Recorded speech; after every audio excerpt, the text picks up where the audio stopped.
Hello and welcome to Alyssa Jean's Reviews. My name is Alyssa and this is my review for Star Wars Ahsoka Season 1, Episode 8, The Lion, the Witch, the Jedi, the Witch, and the Wardrobe. The Jedi, the Witch, and the Warlock. Curious to watch other people's videos who are more geekier than I am, who will come up with some parallels between this and the Narnia Chronicles, because there weren't any that stood out to me, but I wasn't necessarily looking for it. Anyways, there are spoilers in this video if you have not seen up through the end of this episode. This is, of course, the season finale. I've heard a question of whether there's going to be a season 2, and I even remember way back in the first episode, I think my brother was talking about on his review how he had heard it was a limited series. I had never heard it was a limited series. I have always assumed there was going to be a season 2, and there's not been one officially renewed, but I remember before the show came out that Rosario Dawson was quoted as saying that she really, really hopes that they do a season 2. I'd always assumed there was going to be, so I never heard it was a limited series. I don't know. And it's not officially going to have a second season, but clearly the way it ends, this story is going to have to pick up somewhere, whether it's Mandalorian Season 4, whether it's the movie that Dave Filoni is working on. I tend to think it would make more sense for this story to pick up in Season 2, at least Ahsoka and Sabine's story, and Ezra's story, but perhaps Thrawn could show up in The Mandalorian Season 4, but I don't know.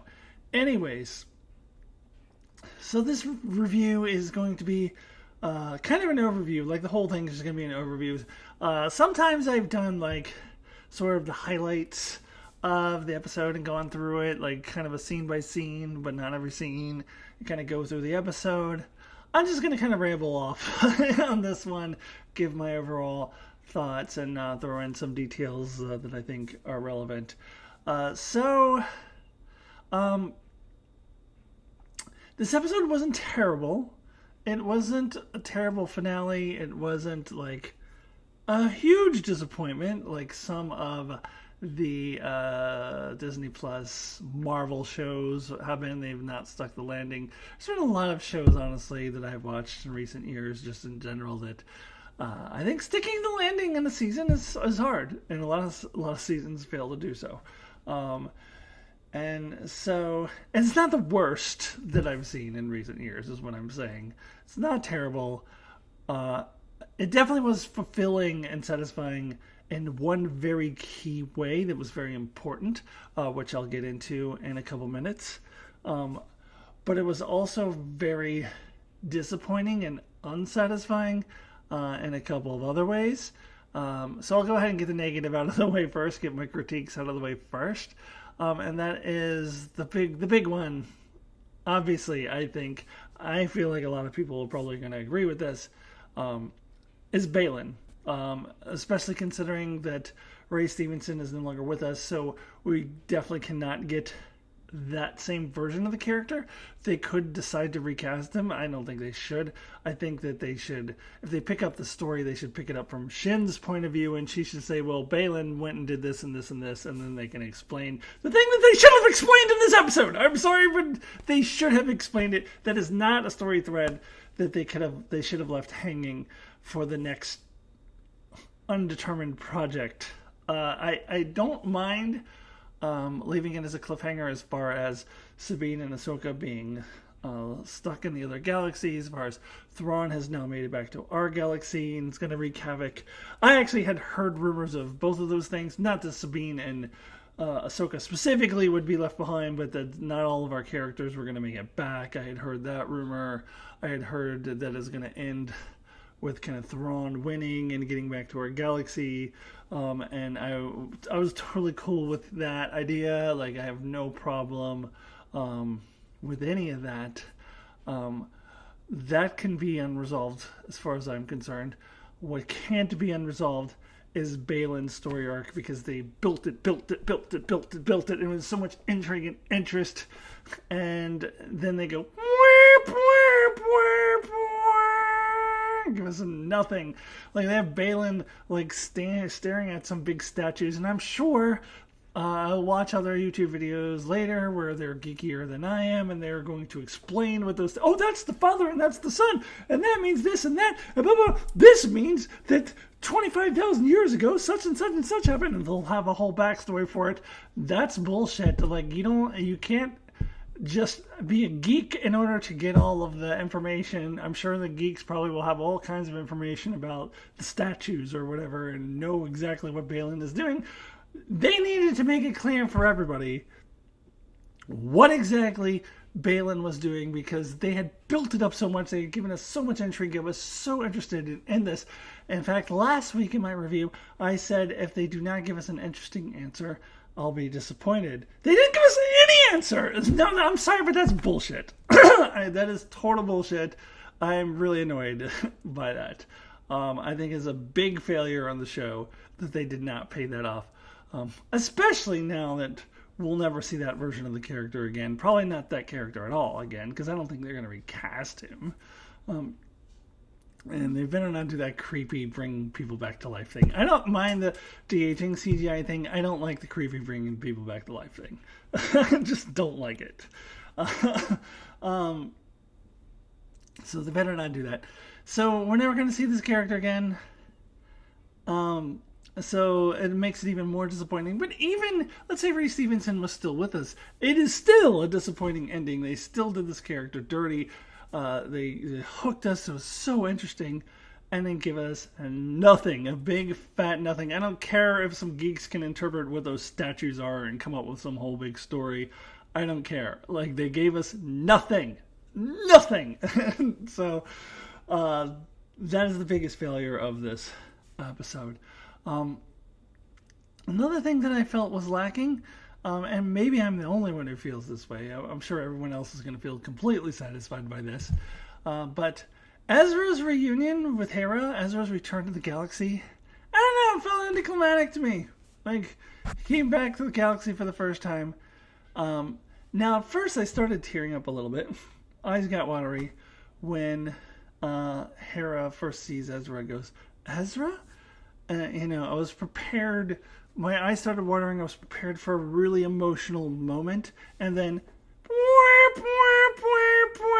cut away. They just cut away from it. They didn't give a hug. I was expecting Ezra to run into her arms, give a big hug. They hadn't seen each other in years. They had this huge, huge connection. And they're both connected by Kanan and Jarrus, a huge part of their lives.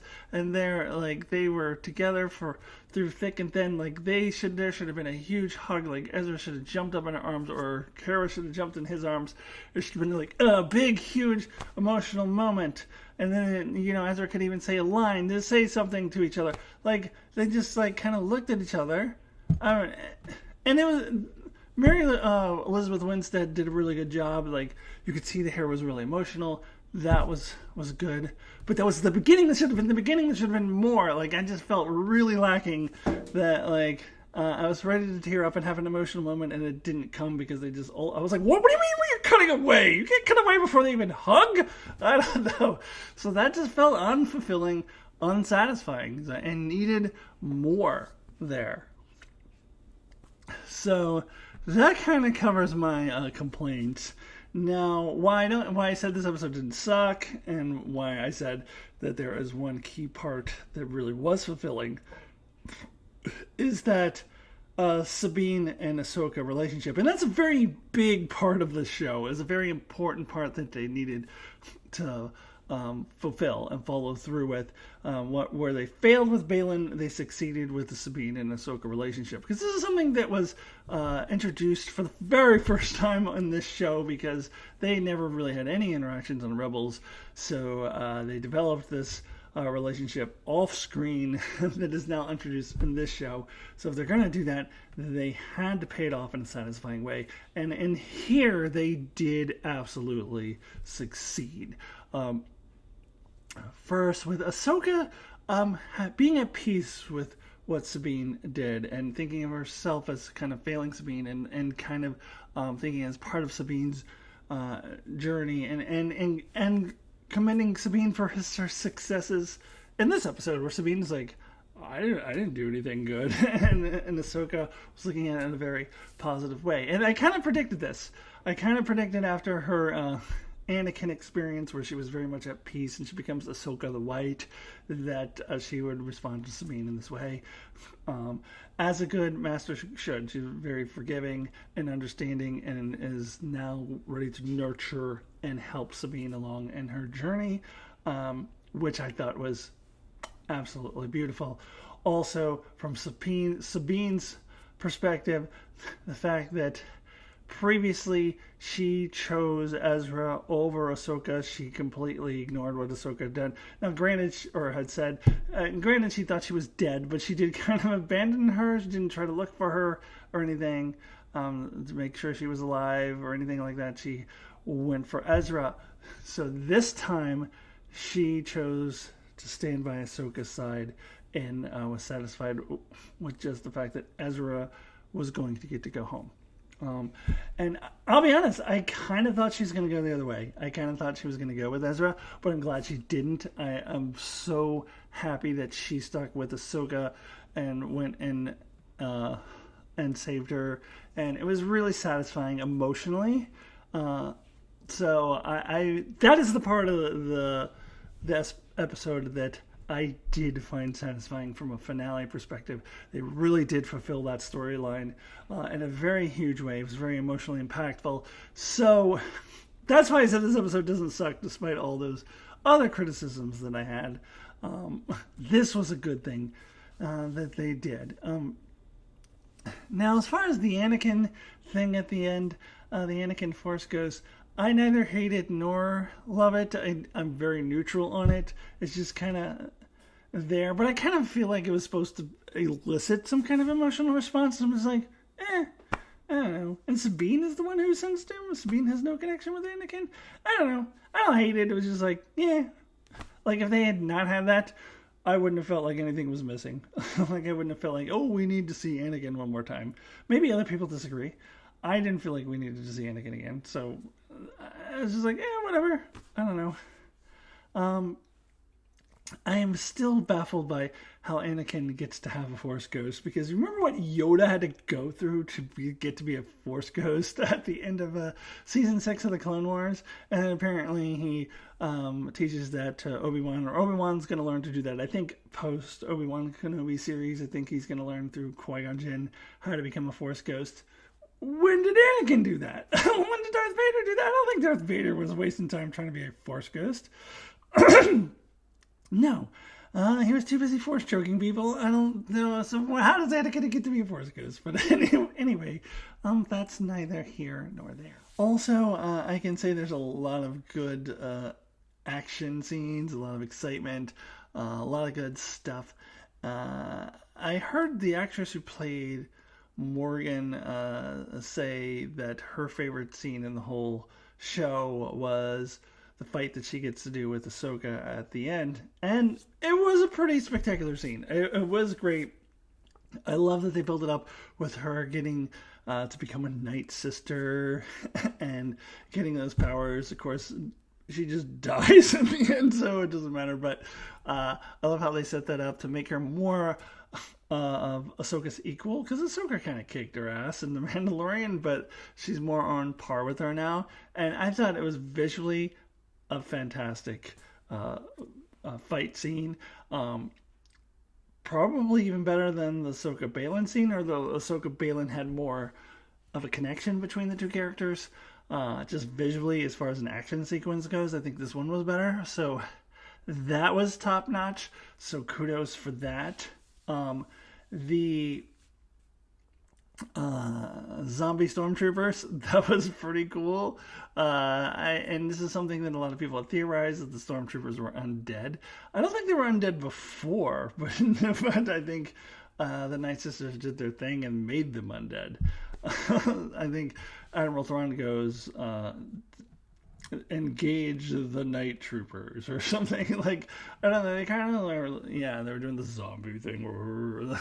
And the two that Ezra and Sabine were fighting kind of toward the end before they jumped on the ship, before Ezra jumped on the ship, were like kind of unstoppable for a little while. No, that was cool. Liked all that.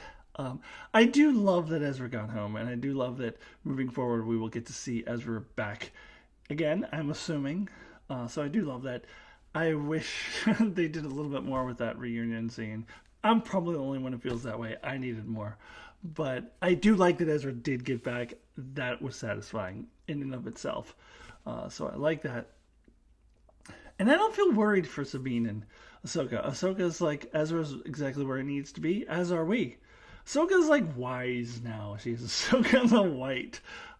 So they are where they need to be. They're there for a reason, and hopefully we'll find out in Ahsoka Season 2 or the movie or something. I think there's going to be Ahsoka Season 2, honestly. But if not, the movie or something. Something.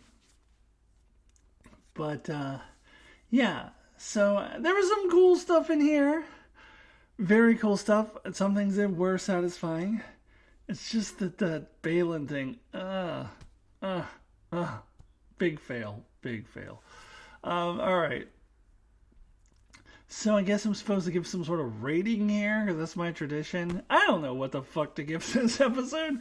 So out of 10, I'm going to throw up here a 7.5, I guess. I don't know. Let's just say that. I don't know what to give this. I'm certainly not giving a rating yet for the season as a whole. I'm going to have to ponder on it, let it sink in, reflect upon it before I am ready to give a rating for the whole season. I don't know yet. I still got to process this finale and how that makes me feel about the season as a whole before I'm ready to give it a rating. I mean, it's not going to be a low rating, don't get me wrong. It'll be pretty high, but I just don't know how high. Whether that's an 8, a 9, a 10. Definitely not a 10. This is not a 10. I can guarantee you that. 8 or 9 or even a 7. I don't fucking know. I'll have to ponder it a little bit more before I can give a rating for the season. But for the episode, we're going to say 7.5. Alright, so that wraps up my Ahsoka reviews. I can't believe that it is over already. It went by very quickly.